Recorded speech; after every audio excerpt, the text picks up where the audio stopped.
Kuhanin 5K. The 4 steps of hula. First is kahulog. Back straight. Bend your knees. Bend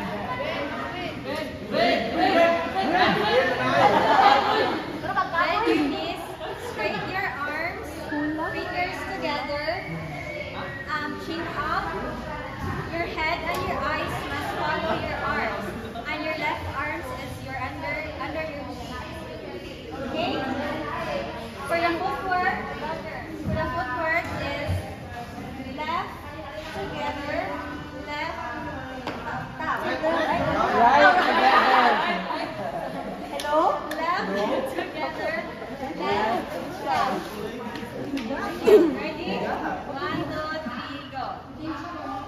Left, right, Right. right together, right. Left together.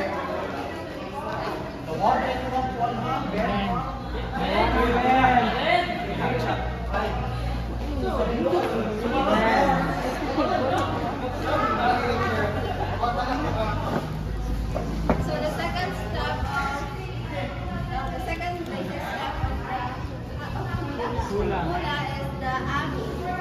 So straighten your back, then knees, bend your knees, then elbows up, then hands meet at the center, then move your chin up, then move your hips in circular motion.